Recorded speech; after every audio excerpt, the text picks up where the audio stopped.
Derby County find themselves in a worse position than when they started the transfer window. They're on a run of 8 losses in a row, a run of 4 wins in 26 games. They've failed to improve the squad and lost one of their most important players in Eiran Cashin. The manager is still Paul Warne, which is ultimately a foothold of failure in itself.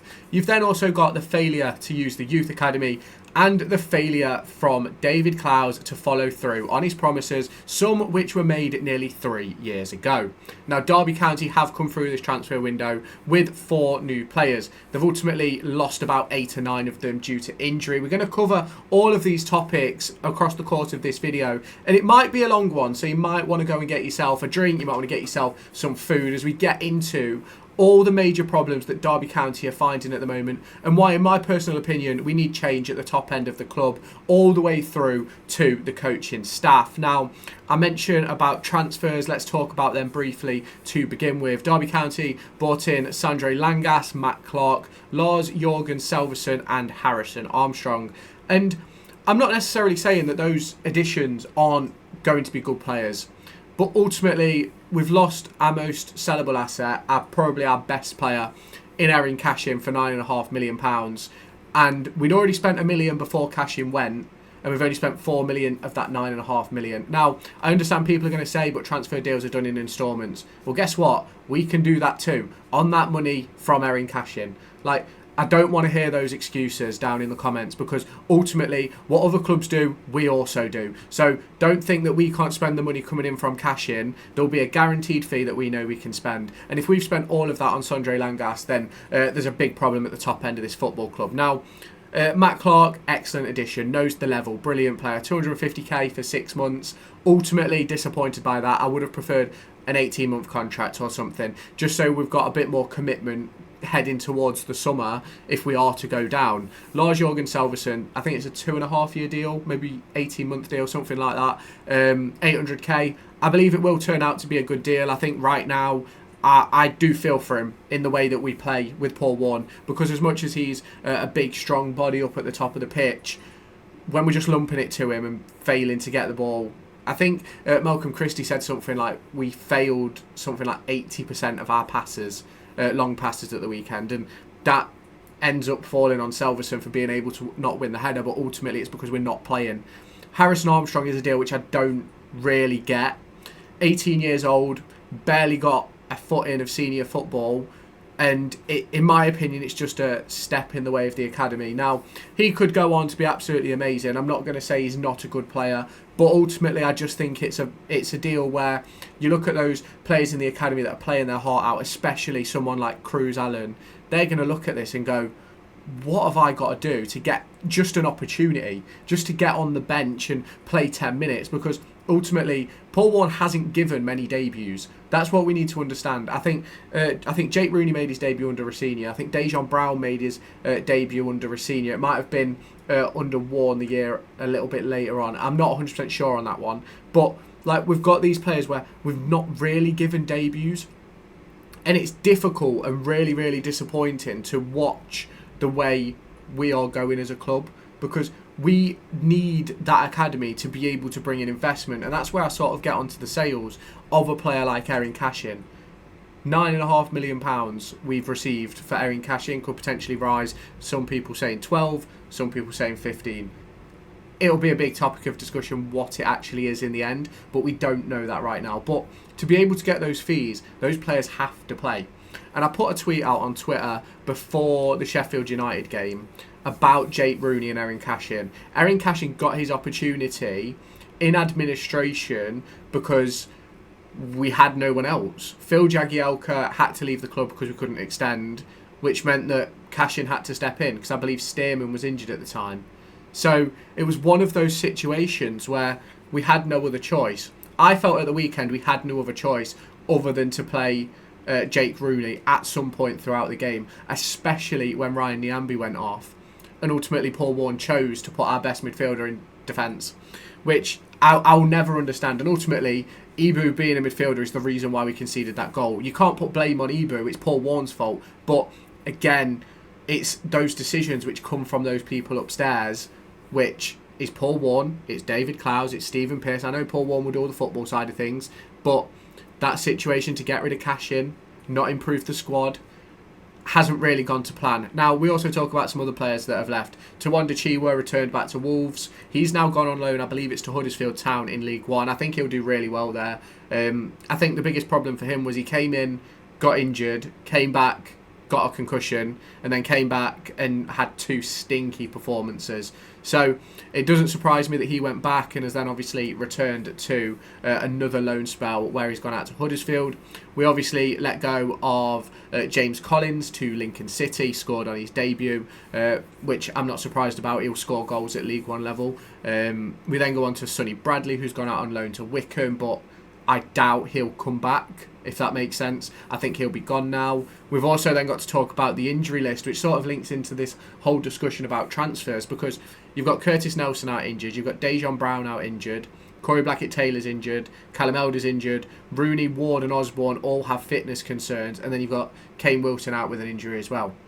So when you look at what we've bought in 4 players for 4 sales, or 4 players leaving. We've then lost 2 players to season-ending injuries, a 3rd player to a longer-term injury will probably be back for like the last 4 or 5 games.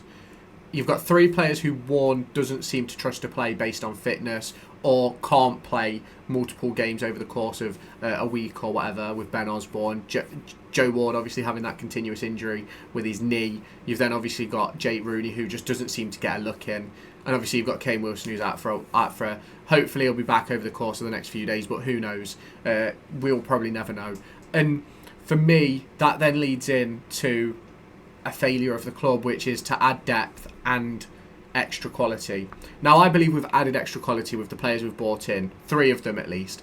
Can't talk on Armstrong, I've not seen a great deal about him. I don't want to turn around and say he's this world beater when ultimately I have no idea what sort of player he is, or how he's going to improve this squad, or where he's even going to fit in, because Paul Warne doesn't know how to use midfielders for a start, so ultimately puts him on the back foot anyway. And we've not added more depth. If anything, we've lost depth.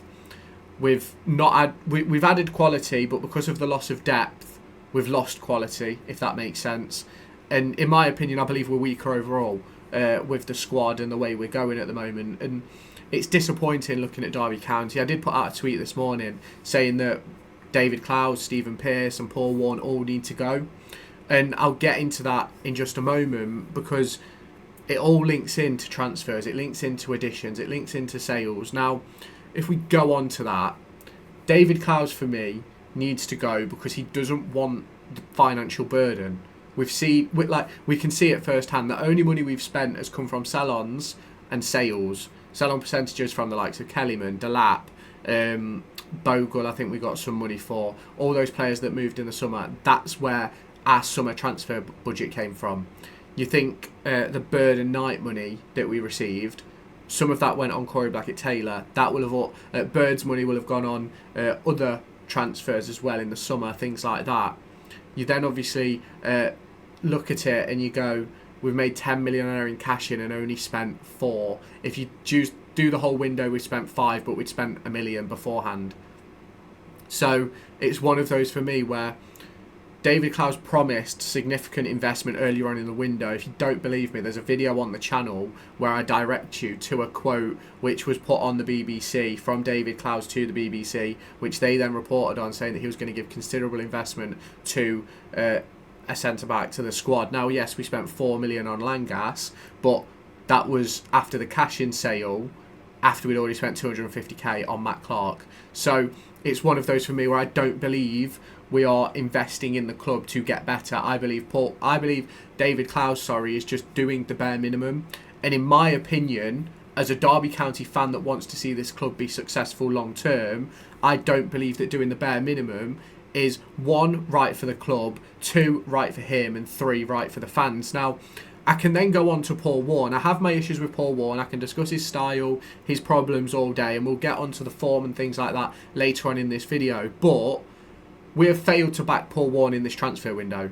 And is that down to Paul Warne's lack of wanting X player, Y player, Z player that have been shown to him by the recruitment team, or is it down to David Clowes not filtering that money through the club?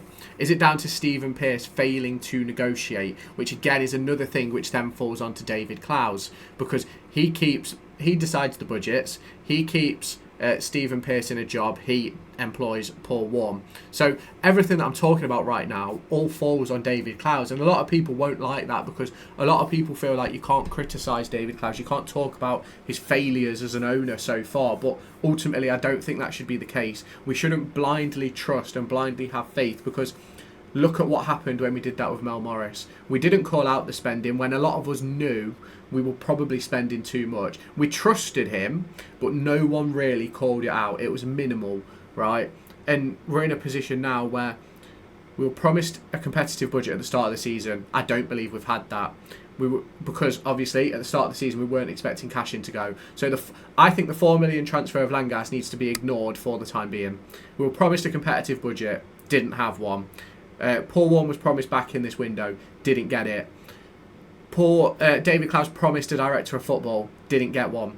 He kept Stephen Pearce, who divides opinion among the fan base anyway, and he is obviously in charge of making deals happen and things like that. Now, I have personally met Stephen Pearce on a couple of occasions when I worked in the Derby County Academy, mainly at under-21s games and things like that I was filming, whether it be Derbyshire Senior Cup or PL2 or things like that. And I don't necessarily think Stephen Pearce is a bad person. I've got no idea if he's good at his job or not. I couldn't tell you. I couldn't even tell you one thing that he has to do on a day-to-day basis. But what I can tell you is he's been around what is heading towards 3 failures. The situation at Chelsea, he was a part of. Derby's situation getting into administration, he was a part of. Understandably, he can't discuss it under an NDA, but he was a part of it.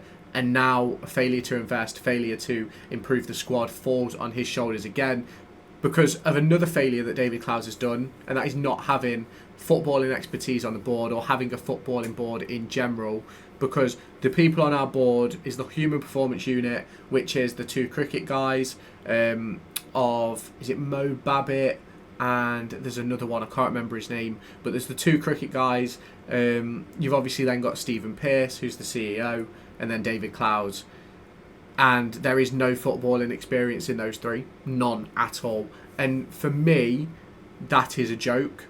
We were promised a director of football or a sporting director, head of football operations, whatever you want to call it, and it hasn't come, and that falls on David Clowes. And people are going to absolutely hate this video, and I know because of the tweet I put out, right? But David Clowes is the major player in everything Derby County do. He is the guy that says, this is what you've got to play with. This is who we're employing. This is what we're doing. And he is not doing a good enough job. And that is my opinion. You lot can all have yours, but I think it shows by the transfer window, by the players on the pitch, the manager we have in the dugout, the lack of youth players coming through. It all comes down to decisions David Clowes is making. Now, obviously, I've just spoke about the academy and my problem with that, and obviously as part of this and later on down the line in this video we're going to talk about the form. And if we just get in deeper to this category 1 academy that we have, I believe it costs around £6-7 million, maybe more than that, to run a year. Now, David Clowes made a commitment at the start of his tenure to continuing to fund that and run that, because for one, it keeps value of the club in his back pocket, because the academy boosts us tenfold, because there's not many clubs, well, there is clubs that have category 1 academies, but it's one of those where with the facilities we have, the staff we have, the category academy we have, it is all a good look, and we're in a perfect position to build and go forward. And the problem is we have plenty of talent available in our 21 squad that we could use and we just aren't doing. And do I know the reason for that? Ultimately, I don't.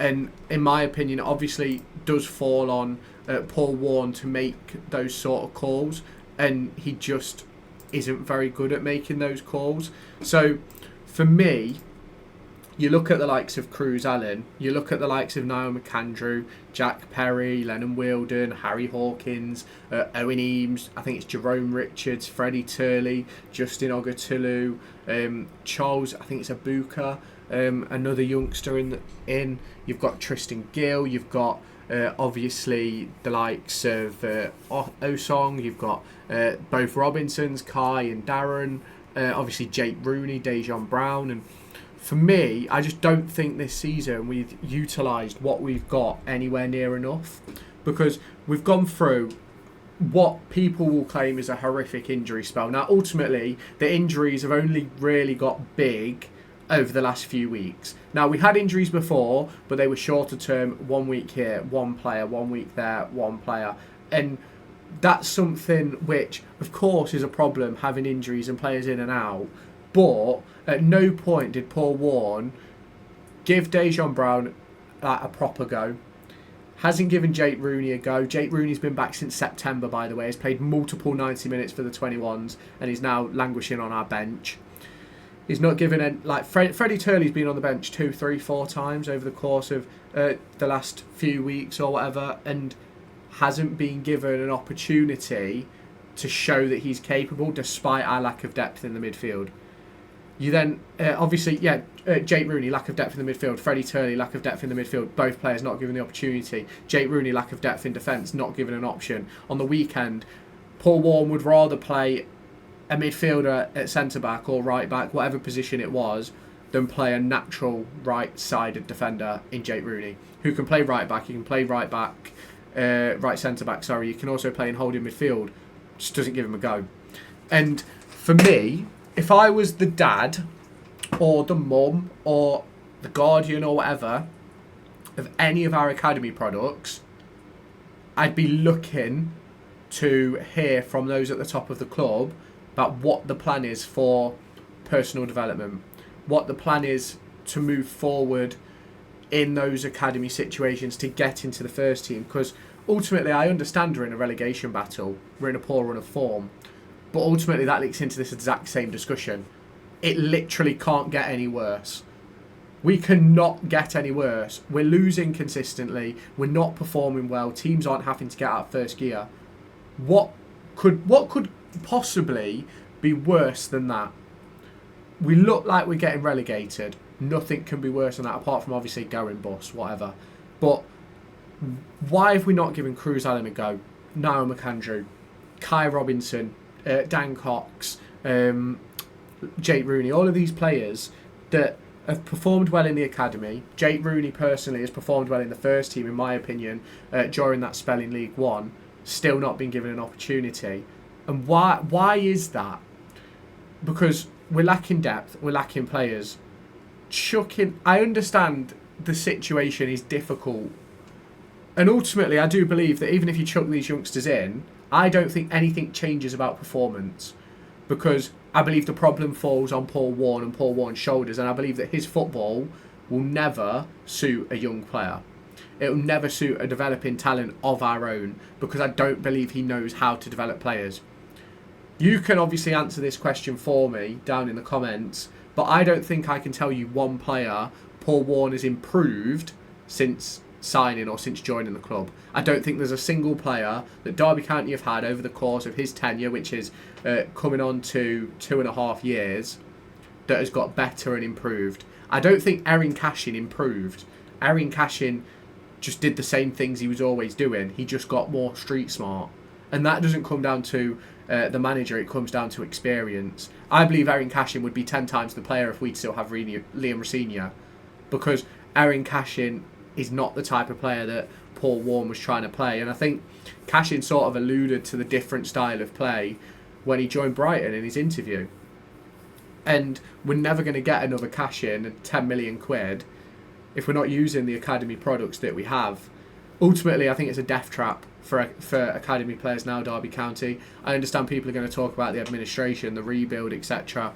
But Wayne Rooney had no issue chucking in a young Liam Thompson.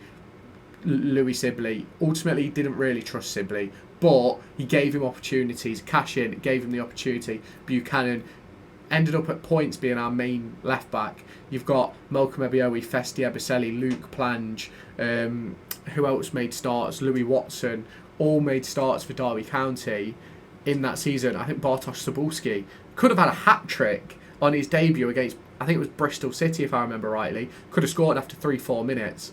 Ultimately, that cost Cebulski a career in senior professional football, in my opinion. Because if he scores 3, 4, 5 goals in the back end of that season, which in my opinion, if he'd have scored 1, 2 in that Bristol City game, I think he would have gone on to score more.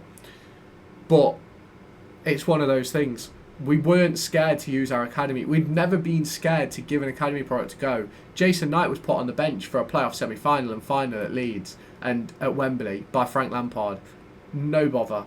Max Bird was given a start in a massive game, I think it was against Aston Villa, by Frank Lampard.